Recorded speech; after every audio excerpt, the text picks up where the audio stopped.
اللہ الرحمن الرحیم. عزیز طلبہ و طالبات، السلام علیکم.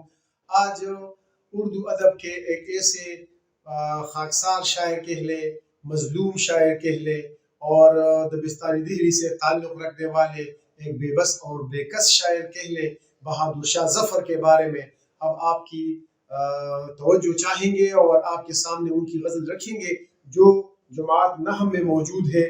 یہ میرے سامنے جماعت نحم کی کتاب ہے اور اس کا صفحہ ہے 126. غزل، پہلی غزل ہے: یا تو افسر میرا شاہاں نہ بنایا ہوتا، یا میرا تاج گدایا نہ بنایا ہوتا. خاک ساری کے لیے گرچہ بنایا تھا مجھے، کاش خاکی در جانا نہ بنایا ہوتا. نشہ عشق کا گر ظرف دیا تھا مجھ کو، عمر کا تنگ نہ پیمانہ بنایا ہوتا. تھا جلانا ہی اگر دوری ساقی سے مجھے، تو چراغی درے میں خانہ بنایا ہوتا. شعلہ حسن چمن میں نے دکھایا، شعلہ حسن چمن میں نہ دکھایا اس نے، ورنہ بلبل کو بھی پروانہ بنایا ہوتا. صوفیوں کے جو نہ تھا لائق صحبت تو مجھے، قابل جلسہ رندانہ بنایا ہوتا. روز معمول دنیا میں خرابی ہے ظفر، کسی بستی کو تو ویرانہ بنایا ہوتا. معنی کی طرف آئیں گے اور پھر انشاءاللہ تشریح کی طرف آئیں گے. دیکھیں، پہلی غزل ہے، میں نے پہلی میں یہاں پہ اضافہ کر دیتا ہوں. یہ پہلی غزل ہے، شاعر ہے بہادر شاہ ظفر اور جماعت نحم ہے. افسر تاج کو کہا جاتا ہے، شاہانہ بادشاہوں والا، گدایانہ شاہانہ اور گدایانہ ایک دوسرے کے متضاد ہے. فقیروں جیسا یا فقیروں والا. خاکساری عاجزی کو کہتے ہیں، انکساری کو کہتے ہیں. در جانانہ محبوب کا دروازہ یا محبوب کا گھر یا محبوب کی گلی. ظرف ویسے پیمانے کو کہا جاتا ہے، ظرف ویسے برتن کو کہا جاتا ہے جس میں مختلف قسم کی چیزیں رکھی جاتی ہے، خاص طور پہ مائع چیزیں رکھی جاتی ہیں، اس کو ظرف کہا جاتا ہے. لیکن برداشت کو کہا جاتا ہے، ہم اس کو کم ظرف کہتے ہیں کہ جو بات کو برداشت نہیں کرتا، جو گالیاں دیتا ہے، جو فضول بکواس بکنے لگتا ہے، تو اس کو ہم کم ظرف کہتے ہیں. دوری ساقی، ساقی سے دور ہونا. در میخانہ، میخانے کا دروازہ. شعلہ حسن، حسن کا شعلہ. صوفیوں اللہ والے لوگ، یعنی اہل تصوف والے لوگ، اہل صفا. لائق صحبت، محفل میں بیٹھنے کے قابل. جلسہ رندانہ، شرابیوں کا جلسہ یا شرابیوں کی محفل. جلسہ رندانہ. معمورہ آبادی کو کہا جاتا ہے، خرابی نقصان کو کہا جاتا ہے، اور بستی رہنے کی جگہ. اب آئیں گے اور ایک ایک شعر کی تشریح آپ کے سامنے رکھیں گے. آپ ہمارے ساتھ رہیے. تو آتے ہیں تشریح کی طرف. انشاءاللہ تشریح آپ کو پسند بھی آئے گی اور آپ کو سمجھ بھی آئے گی. کلاس 9 کو مد نظر رکھے ہم تشریح کریں گے، کیونکہ ہمارے سامنے وہی اسٹوڈنٹس ہیں کہ جو ہمارے چاہنے والے ہیں ترکیب ادب کے ساتھ، ان کا ایک برس و وارانہ رشتہ ہے، تو ان کو مد نظر رکھے ہم تشریح کریں گے. اس غزل میں اردو شاعری کی پوری روایت موجود ہے، اردو شاعری کے جو الفاظ ہیں، اردو شاعری کی جو تراکیب ہے، تو وہ یہاں پہ آپ کو ساری کی ساری چیزیں ملیں گی. بہادر شاہ ظفر غزل کے مطلب میں کہتے ہیں: یا تو افسر میرا شاہانہ بنایا ہوتا، یا میرا تاج گدایا نہ بنایا ہوتا. اپنی بے بسی اور وہی بے کسی، وہی رونا ہے وہی دھونا ہے. کہتے ہیں کہ یا اللہ، اگر آپ نے مجھے بادشاہت عطا کی تھی اور مجھے آپ نے بادشاہوں والا تاج دیا تھا، تو آپ نے مجھے بادشاہوں والا تخت دیا تھا، لیکن اس کے ساتھ ساتھ اگر آپ مجھے اختیار بھی دے دیتے تو کتنی ہی اچھی بات ہوگی. ٹائٹل تو میرا بادشاہوں والا ہے، لیکن میری حکومت جو ہے وہ لال قلعہ کے باہر نہیں ہے.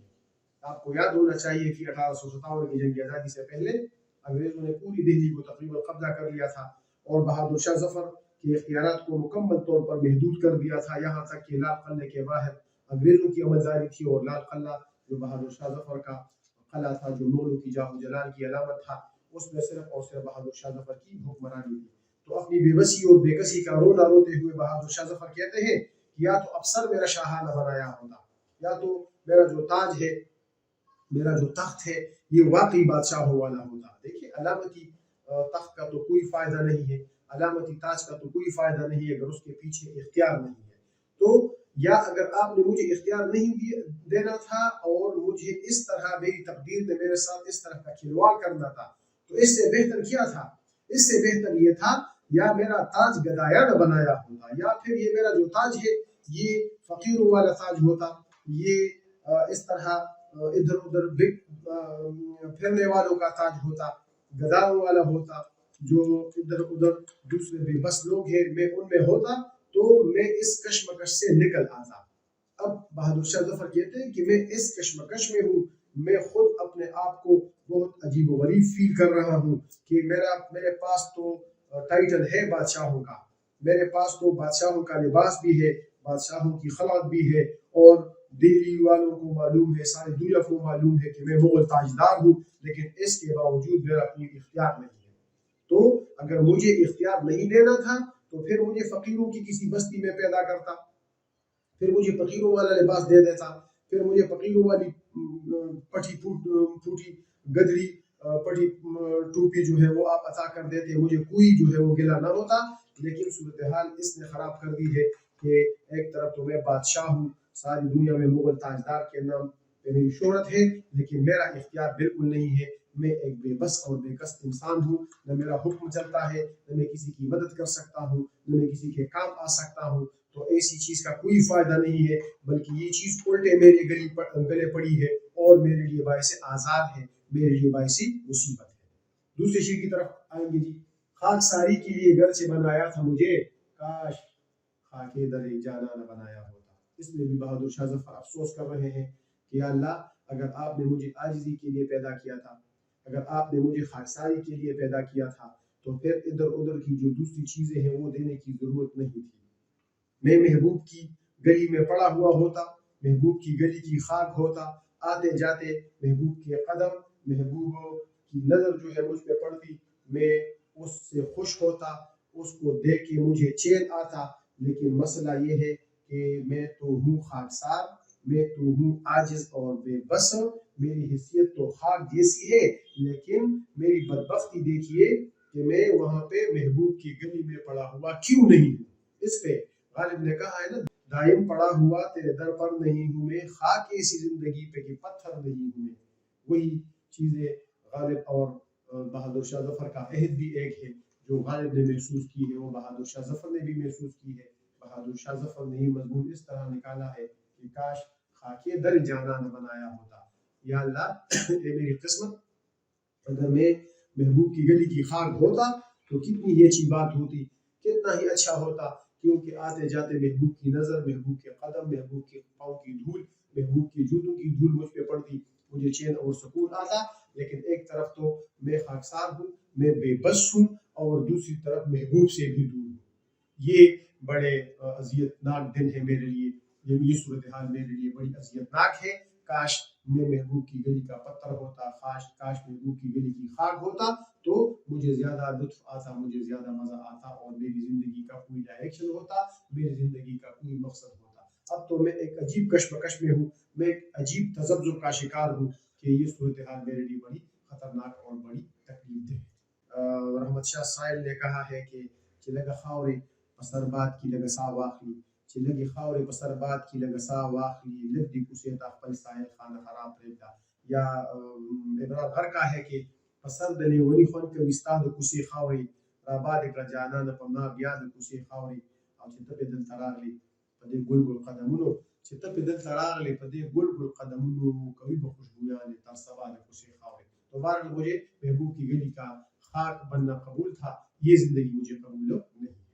اگلے شعر کی طرف بڑھیں گے۔ نشے عشق کا اگر ضرب دیا تھا مجھ کو، نشے عشق کا اگر ضرب دیا تھا مجھ کو، یا اللہ اگر آپ نے مجھے عشق کا ضرب دیا تھا، اگر آپ نے مجھ میں عشق کی برداشت پیدا کی ہے۔ دیکھیں عشق وہ لوگ ویسے ہی ادھر ادھر سے عجیب غریب قسم کی ایک بیماری سمجھتے ہیں یا ایک چیز سمجھتے ہیں، لیکن عشق پیشنس کا نام ہے، عشق برداشت کا نام ہے، عشق دوسروں کی حاکمیت تسلیم کرنے کا نام ہے، عشق دوسروں کے حسن کے آگے جھکنے کا نام ہے، عشق دوسرے کے حسن سے، دوسرے کے اخلاق سے، دوسرے کی قابلیت سے، کئی اس کے ڈائمینشنز ہیں، اس کو تسلیم کرنے سے اور اس کو دل سے ماننے کا نام ہے۔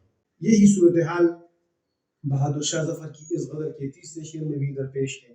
کہتے ہیں کہ نشے عشق کا گر ضرب دیا تھا مجھ کو، یا اللہ اگر آپ نے مجھ میں عشق کی برداشت پیدا کی تھی، اگر آپ نے عشق کا حوصلہ مجھے پیدا کیا تھا۔ یہاں پہ اگر ظرف کے معنی حوصلے میں لے لے تو صورتحال مکمل طور پر کلیئر ہو جائے گی۔ اب ایک طرف تو آپ نے مجھ میں عشق کو برداشت کرنے کا اور عشق کرنے کا حوصلہ آپ نے مجھے عطا فرمایا. Thank you very much. آپ کا بہت بہت شکریہ کہ آپ نے مجھے اتنے بڑے اعزاز سے نوازا. آپ نے مجھے اتنے بڑے صبر اور اس کو سکون کے ساتھ برداشت کرنے کا ایک حوصلہ دیا. لیکن دوسری طرف صورتحال کہہ رہے ہیں عمر کا تنگ نہ پیمانہ بنایا ہوتا. عشق کو برداشت کرنے کے لیے اور عشق کو اپنی منزل تک پہنچانے کے لیے لمبا عرصہ چاہیے. ٹھیک ہے، جس طرح ڈاکٹر اسرار پشتو میں کہتے ہیں نا مین سر کی آسان وندخکاری مین سر کی آسان وندخکاری رسول سر تگران وندخکاری تو دوش و ناغرازی نظر مودا کی سرا تصوران وندخکاری. بہرحال کہتے ہیں کہ عمر کا تنگ نہ پیمانہ بنایا ہوتا. یا اللہ پھر تو آپ مجھے لمبی زندگی عطا کر دیں. ایک طرف تو آپ نے مجھے عاشق بنایا اور اب میں اس سوچ کے زندگی کے دن کاٹ رہا تھا کہ کاش محبوب مجھے مل جائے گا، کاش میں اپنے مقصد میں کامیاب ہو جاؤں گا. میں محبوب کے ظلم و ستم کو، ادھر ادھر کے حالات کو، رقیبوں کے طعنوں کو اور مسلسل جو مجھ پہ ظلم و ستم روا رکھے جا رہے ہیں ان سب کو میں اس لیے برداشت کر رہا تھا کہ انشاءاللہ تعالی منزل پر پہنچ کر یہ ساری چیزیں ختم ہو جائیں گی، یہ سارے دکھ درد جو ہے ان کا خاتمہ ہو جائے گا اور مجھے عشق کی روشنی مل جائے گی، مجھے عشق کی منزل مل جائے گی، مجھے عشق کا جو اعلیٰ و عرفہ مرتبہ ہے وہ مل جائے گا. لیکن مسئلہ کیا ہوا؟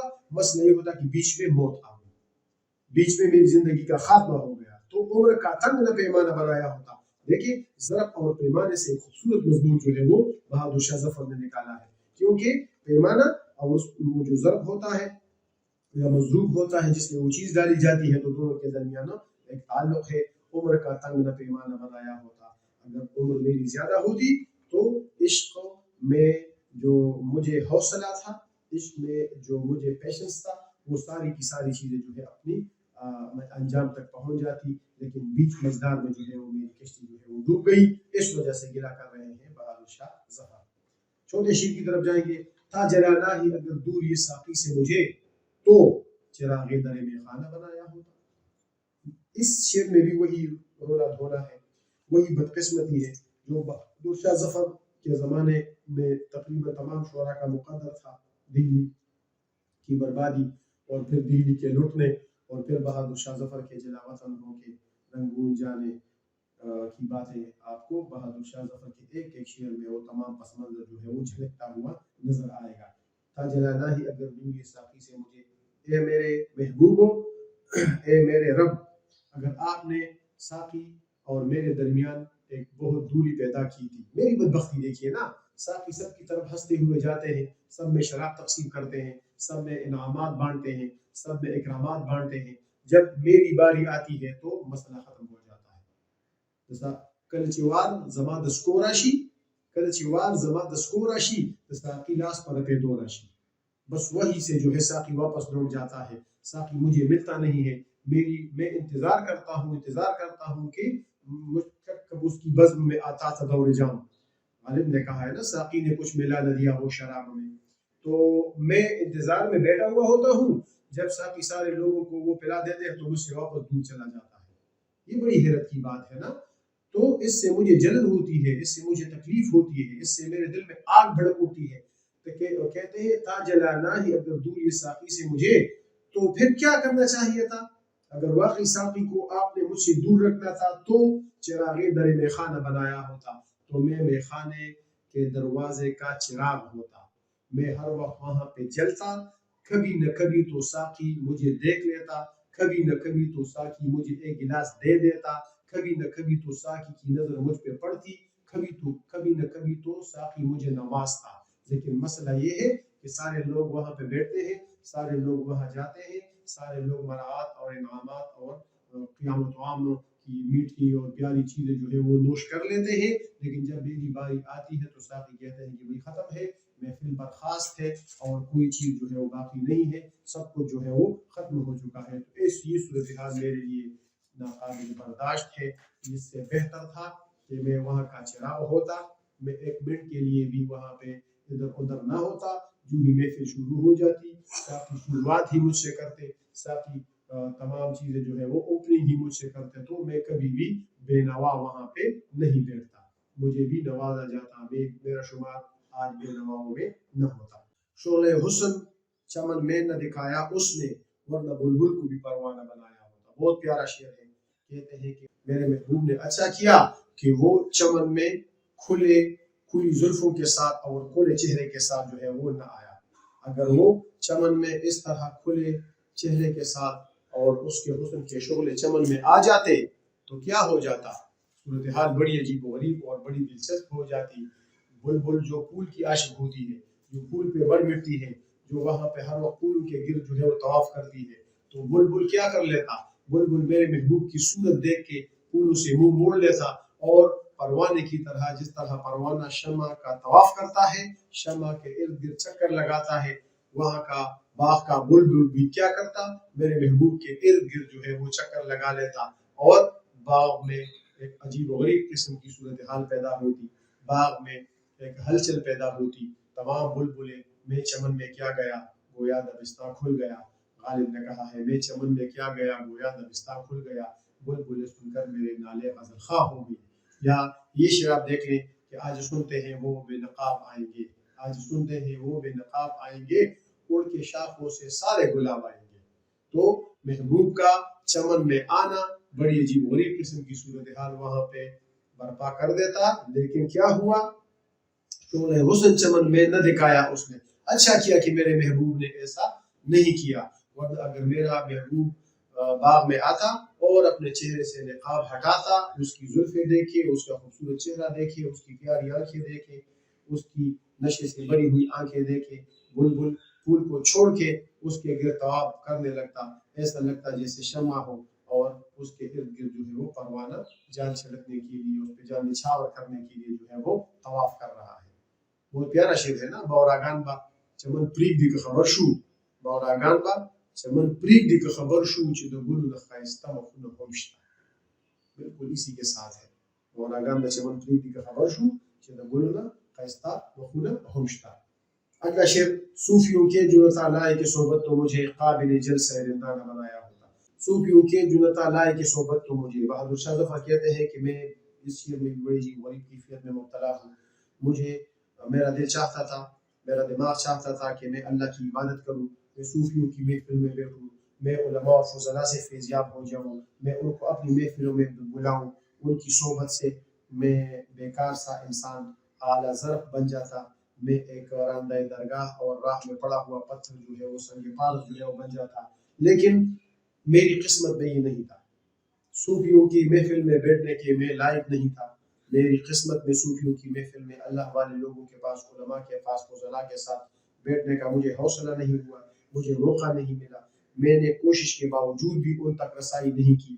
تو کہتے ہیں کہ اگر یہ صورتحال نہیں تھی تو مجھے دوسری قسم کی صورتحال سے دوچار کر دیتے، اگر میری قسمت میں مسجد و محراب اور یہ لوگوں کے مدرسے اور یہ چیزیں نہیں تھی، تبلیغ نہیں تھی اور یہ ساری چیزیں نہیں تھی تو پھر کیا کر دیتے تو اچھا تھا، مجھے کس چیز پہ سکون آتا، قابل جلسہ رندہ نہ بنایا ہوتا، میں شرابیوں کی محفل میں ہر وقت بیٹھا ہوا ہوتا۔ دو انتہائیں ہیں نا، ایک طرف سوم زاہد کو مبارک رہے عابد کو صلات، آسیوں کو تیری رحمت پہ بھروسہ کرنا، ایک طرف تو سوم ہے، زاہد ہے، زہد ہے، تقویٰ ہے، اللہ والے لوگ ہیں، دوسری طرف جو آسی ہے، گنہگار ہے، شراب ہے، پیمانہ ہے، ساقی ہے، دوسری چیزیں ہیں، یہ ایک دوسرے کے بالکل تضاد پہ ہے، یہ ان کے درمیان دو المشرقین ہے۔ یہی کام، یہی مضمون بہادر شاہ ظفر نے کیا ہے کہ میں ان کے درمیان ہوں، میرے لیے یہ درمیان میں ہونا بڑی اذیت ناک ہے کہ ایک طرف تو مجھے دین بلا رہا ہے، ایک طرف اس کا گھر، ایک طرف میں گدا، سخت مشکل میں ہوں کیا کروں اے خدا، ایک طرف اس کا گھر، ایک طرف میں گدا، تو اب میں گدا بھی ہے اور مسجد بھی ہے، تو میں گدا اور مسجد کے درمیان ہوں، اگر مسجد میری قسمت میں نہیں تھی تو پوری طور پہ مجھے ٹوٹلی طور پہ جو ہے وہاں کیا کر دیتے، مجھے وہاں شرابیوں کی محفل میں بیٹھنے کے قابل آپ سمجھتے، وہاں میں شرابیوں کی محفل میں بیٹھتا تو مجھے وہاں پہ سکون آتا۔ اب بے چینی اور بے سکونی کیوں ہے کہ میں نہ اللہ کا ہوا اور میں نہ قدر کا ہوا، نہ دین کا ہوا اور نہ دنیا کا ہوا، تو جو شخص نہ دین کا ہوتا ہے اور نہ دنیا کا ہوتا ہے تو وہ یہاں پہ بھی ذلیل و خوار و بے چین اور آخرت میں بھی ذلیل و خوار اور بے چین۔ آخری شعر کی طرف بڑھیں گے، روز معمول دنیا میں خرابی ہے ظفر، ایسی بستی کو تو ویران بنایا ہوتا، ایسی صورتحال ہے بہادر شاہ ظفر نے جو 1857 سے پہلے رویا ہے، وہی صورتحال آج ہمارے پاکستان میں بھی ہے۔ بہادر شاہ ظفر کا یہ شعر بڑا بلیغ ہے کہ میں جب بھی دیکھتا ہوں، جہاں بھی دیکھتا ہوں، جہاں میری نظر جاتی ہے، جو بھی میرے پاس خبر آتی ہے، وہاں پہ میں یہ دیکھتا ہوں کہ لوگ ایک دوسرے کو مار رہے ہیں، بھائی بھائی کا دشمن ہے، بہن بہن کی دشمن ہے، دوست جو ہے دوست کو دغا دے رہا ہے، دکاندار ملاوٹ کر رہے ہیں، سارے کے سارے اے ٹو زیڈ جو ہے مختلف قسم کی گناہوں میں مبتلا ہے، رشوتیں ہیں، زنا ہے، دغا بازیاں ہیں، دھوکہ دہی ہے، ملاوٹ ہے، فراڈ ہے، طرح طرح کی چیزیں جو ہے وہ برباد ہے۔ پورے مسلمان مکمل طور پر برباد ہو چکے ہیں، ہندوستانی مکمل طور پر برباد ہو چکے ہیں، اس کو چھوڑ کے پاکستان میں آئے اور وہاں سے لے کے کراچی سے لے کر خیبر تک ایک ایک شخص کو آپ دیکھیں دوسرے بھائی کا گلا کاٹ رہا ہے، دوسرے بھائی کو دھوکہ دے کے خوش ہو رہا ہے، دوسرے مسلمان پہ 2 نمبر اور 3 نمبر کی چیزیں بیچ کر، دودھ میں پانی ملا کر، بلکہ اب تو پانی میں دودھ ملایا جاتا ہے، ٹھیک ہے۔ تو اس طرح کی صورتحال میں ملاوٹیں ہیں، دوائیاں کام نہیں کر رہی ہیں، جس محکمے کو بھی دیکھیں، جس جگہ پہ بھی دیکھیں، آپ کو وہاں پہ غلاظت نظر آئے گی، آپ کو وہاں پہ تعفن نظر آئے گا، آپ کو وہاں پہ گراوٹ نظر آئے گی، کوئی اخلاقی لحاظ سے کوئی بھی چیز اپنی جگہ پہ نہیں ہے۔ تو بہادر شاہ ظفر کہہ رہے ہیں اور بانگ دوہر کہہ رہے ہیں کہ ایسی بستی کو تو ویرانہ بنایا ہوتا، ایسی بستی سے تو ویرانہ بہت اچھا ہے، جنگل ہے، وہاں پہ کوئی جو ہے ظلم نہیں ہو رہا ہے، وہاں پہ کوئی دشمن دوسرے کا خون جو ہے وہ نہیں بہا رہا ہے، وہاں پہ آرام و سکون کے ساتھ جانور رہ رہے ہیں اور اپنا رزق جو ہے وہ تلاش کر رہے ہیں۔ انسان کے قدم جہاں پہ جاتے ہیں وہاں فساد جاتا ہے، انسان جہاں پہ قدم رکھتا ہے وہاں پہ مصیبت جاتی ہے، انسان جہاں پہ قدم رکھتا ہے وہاں لالچ چلی جاتی ہے، وہاں غیبت چلی جاتی ہے، وہاں دھوکہ دہی پہنچ جاتی ہے۔ تو بہادر شاہ ظفر نے بڑے خوبصورت انداز میں کہا ہے کہ میں روز دیکھتا ہوں، صبح سویرے اٹھتا ہوں اور شام تک، جب تک رات نہیں ہوتی، اور رات کے وقت بھی اور شام کے وقت بھی 24 گھنٹے ایک انسان جو ہے دوسرے انسان کے لیے جو ہے باعث مصیبت ہے، پڑوسی کا دشمن ہے، اور کوئی بھی شخص جو ہے وہ محفوظ نہیں ہے، نہ کسی کی جان محفوظ ہے، نہ کسی کا مال محفوظ ہے، نہ کسی کی عزت محفوظ ہے۔ حالانکہ میرے پیغمبر صلی اللہ علیہ وسلم کا کلیئر کٹ حدیث ہے اور کرسٹل حدیث ہے کہ ایک مسلمان کا مال، جان اور حرمت، عزت، یہ دوسرے مسلمان پر حرام ہے۔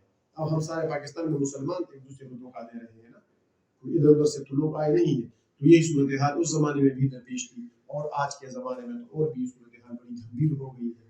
اللہ ہمیں اس کو سمجھنے اور اس طرح کی صورتحال سے نکلنے کی توفیق عطا فرمائے۔ امید ہے غزل آپ کو سمجھ آ گئی ہوگی، آپ ہمارے شہید اسٹوڈنٹ ہیں، لارڈ اسٹوڈنٹس ہیں، ہم آپ کو بہت زیادہ پیار کرتے ہیں اور ڈھیر ساری دعائیں آپ کے نیک مستقبل کے لیے، اور ہماری کوشش یہ ہے کہ طبیب ادب کے ذریعے آپ کو علماء اور فضلاء اور شعراء کو بھی آپ کے سامنے لائیں اور اس طرح کی تشریحات آپ کے سامنے رکھیں، تاکہ آپ نہ صرف امتحانی لحاظ سے بلکہ علمی لحاظ سے بھی مستفید ہو جائیں۔ آپ سب کا بہت بہت شکریہ۔